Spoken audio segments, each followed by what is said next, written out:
ஒரு மகிழ்ச்சியான செய்தி. இதயம் நல்லெண்ணெயின் விலை லிட்டருக்கு ரூபாய் 105 குறைஞ்சிருக்கு. செப்டம்பர் 2023ல 1 லிட்டர் இதயம் நல்லெண்ணெயின் அதிகபட்ச விலை ரூபாய் 503. ஆனா இப்ப 1 லிட்டர் இதயம் நல்லெண்ணெயின் விலை ரூபாய் 398 மட்டும்தான் தமிழ்நாட்டுல. அப்ப இனிமே எல்லாரும் இதயம் நல்லெண்ணெய் வாங்கலாம் இல்ல? அவர்களுக்கு, முன்னாள் நிதியமைச்சர் அவர்களுக்கு நமது பகுதியிலே பல நூலகங்களை அமைக்க வேண்டும் என்பது ஒரு பெரிய ஆசை. அதை நிறைவேற்றும் வகையாக இன்றைக்கு அவருடைய பாராளுமன்ற உறுப்பினர் நிதியில் இருந்து சில்வர் டங் சத்தியமூர்த்தியின் நினைவாக இங்கு 2 கோடி ரூபாய்க்கு ஒரு நூலகத்தை அமைத்திருக்கிறார். நமது தொகுதியிலே அமைத்ததற்காக தொகுதி மக்களின் சார்பாக அவருக்கு என்னுடைய மனமார்ந்த நன்றியை தெரிவித்துக் கொள்கிறேன். எனக்கு முன்னாடி பேசின கலெக்டர் சொன்னாங்க, பள்ளிக்கூடத்தில் மட்டும் போய் படித்தா பத்தாது, பொது அறிவை வளர்த்துக்கொள்ள வேண்டுமென்றால் அதிக அளவிலே படிக்க வேண்டும் என்று சொன்னார்கள். இப்பொழுது படிக்கும் பழக்கம் யதார்த்தமாக சொல்ல வேண்டுமென்றால் குறைந்து விட்டது. ஏன் குறைந்து விட்டது என்றால், வீட்டிலே இருக்கும் பெரியவர்கள் புஸ்தகம் படிப்பதும் குறைந்து விட்டது. முதல்ல டெலிவிஷன் எல்லாருக்கும் அதில் வந்து தள்ளிட்டுச்சு. அதுக்கப்புறம் அந்த ஃபோன் இப்போ எல்லாருக்கும் தலையிட ஆரம்பிச்சிச்சு. சின்ன பிள்ளைங்க அம்மா அப்பா என்ன பண்ணுறாங்களோ அதை பார்த்து தான் அவங்களும் அதை பழகிக்குவாங்க.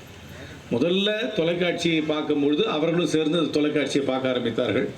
இப்பொழுது எல்லாருமே கைபேசியை பார்த்து கொண்டு இருக்கிறதுனால அவர்களும் கைபேசியை பார்த்துக்கிறவர்கள். நானே இப்போ பிளேனில் வரும்போது ஒரு குழந்தை அழுதுட்டு இருந்துச்சு. அழுதோட அந்த அம்மா அந்த குழந்தைய அழுகத்தை நிறுத்துறதுக்கு ஃபோனை தூக்கி கையில் கொடுத்தாங்க.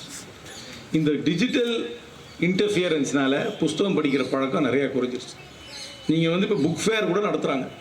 நம்மளை புக் ஃபேர் நடத்தும்பொழுது நானே மாவட்ட ஆட்சித்தலைவர் சிவகங்கையில கேட்கும்பொழுது எந்த புக்கு அதிகமாக விற்குதுன்னா, பெரும்பாலும் இந்த எக்ஸாம் எழுத வேண்டிய, அதாவது செல்ஃப் இம்ப்ரூவ்மெண்ட், இந்த எக்ஸாமுக்கு எழுத வேண்டிய புத்தகம் தான் படிக்க நிறைய பேர் வாங்குறாங்க ஒழிய தங்களுடைய சொந்த மகிழ்ச்சிக்காக யாரும் இனிமேல் புத்தகம் படிக்கிறது ரொம்ப குறைஞ்சி போச்சு.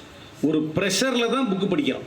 எக்ஸாம் எழுதணும், எக்ஸாம் பாஸ் ஆகணும், இந்த கோர்ஸ் முடிக்கணும், இந்த என்ட்ரன்ஸ் எக்ஸாம் எழுதாகணுன்ற ஒரு ப்ரெஷர் இருக்க, ஒரு அழுத்தம் இருக்குல்ல, அந்த அழுத்தம், அந்த ப்ரெஷருக்காக தான் புத்தகம் படிக்கிறாங்களே ஒழிய தங்களோட மகிழ்வுக்காக, அதாவது ப்ளெஷருக்காக படிக்குவது ரொம்ப குறைந்து விட்டது.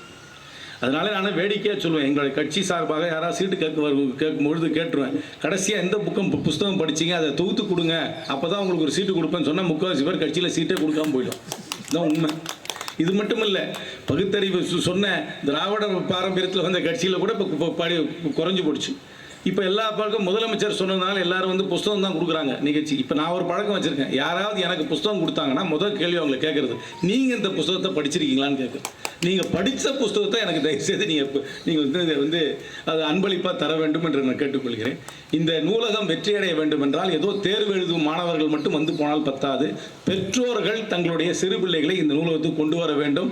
அந்த பிள்ளைகளுக்கு முன்பாக நீங்கள் நூலை எடுத்து படிக்க வேண்டும். நீங்கள் அவர்களுக்கு முன்பாக எடுத்து நூலை படித்தால்தான் பிள்ளைகளும் நூலை படிப்பார்கள். அதனால் இதை முழுமையாக நீங்கள் பயன்படுத்திக் கொள்ள வேண்டும். ஏதோ பாராளுமன்ற உறுப்பினருடைய நிதி அப்படின்னாக்கா ஏதோ அவருடைய சொந்த பணம் தயவுசெய்து நினைச்சிடாதீங்க. நீங்கள் வரி கட்டின பணத்தில், அரசாங்கம் ஒதுக்குகின்ற பணத்தில், இவருடைய பரிந்துரையில தான் கட்டப்பட்டிருக்கிறது. இந்த நூலகம் உங்களுடைய பணத்திலே கட்டப்பட்டது என்பதை மனதில் வைத்து நீங்கள் இதை முழுமையாக பயன்படுத்திக் கொள்ள வேண்டும் என்று கூறி விடைபெறுகிறேன்.